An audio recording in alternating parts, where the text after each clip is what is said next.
பெண்களுக்கு கை நிறைய கலர் கலராக வளையல் அணிந்து அழகு பார்க்க ஆசை இருக்கும். அப்படியென்றால் அம்மனுக்கு அந்த ஆசை இருக்காதா? அவளும் பெண்தானே, சக்தி தேவிதானே. ஒரு காலத்தில் ஆந்திராவிலிருந்து சென்னைக்கு வளையல் விற்க வரும் ஒரு வியாபாரி இருந்தார். ஒரு நாள் வளையல்களின் பாவியை விற்றுவிட்டு மீதியை மறுநாள் விற்கலாம் என்று பெரியபாளையம் வழியாக வந்தார். அப்போது அவருக்கு அளவில்லாத களைப்பு ஏற்பட்டது. நடக்கக்கூட முடியாத சோர்வில் அங்கிருந்த ஒரு வேப்ப மரத்தின் அடியில் தன் வளையல்களை வைத்துவிட்டு அங்கேயே தூங்கிவிட்டார். சில மணி நேரத்திற்கு பின் கண்விழித்து பார்த்தபோது அருகில் வைத்திருந்த அனைத்து வளையல்களும் காணாமல் போயிருந்தது. சுற்றுமுற்றும் தேடினார், ஆனால் ஒன்றும் கிடைக்கவில்லை.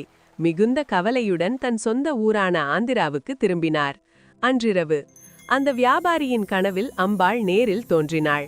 நான் ரேணுகை பவானி. நீ கொண்டு வந்த வளையல்கள் என் கைகளை அலங்கரிக்கிறது பார். என் மனதை மகிழ்வித்த உனக்கு வரங்கள் அளிக்கிறேன்.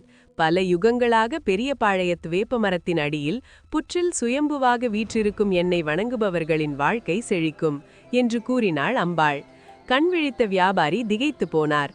தான் கண்ட கனவை நண்பர்களிடமும் உறவினர்களிடமும் கூறினார். பின்னர் அவர்களை சென்னைக்கு அழைத்து வந்து பெரியபாளையம் மக்களிடமும் இந்த அற்புத நிகழ்வை சொன்னார்.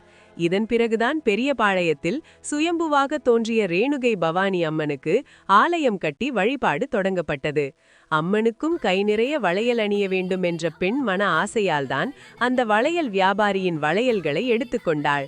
அந்த ஆசையால்தான் புற்றிலிருந்தும் அம்பாள் வெளிப்பட்டாள். இன்றும் அம்மனுக்கு அணிவித்த வளையல்களில் 2 வளையல் வாங்கி பெண்கள் அணிந்தால் குடும்பத்தில் சுபிக்ஷம் ஏற்படும். பிள்ளை வரம் வேண்டுபவர்களுக்கு குழந்தை பாக்கியம் கிடைக்கும்.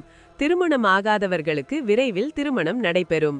அகிலத்தின் நாயகி சந்தோஷப்பட்டால் அகில உலகமே மகிழ்ச்சியடையும். இந்த கதையை கேட்டதும் உங்கள் மனம் உருகினால், உங்கள் வாழ்க்கையிலும் நல்ல மாற்றம் வேண்டுமென்றால் ஓம் ரேணுகை பவானியே நமக என்று கமெண்ட் செய்யுங்கள்.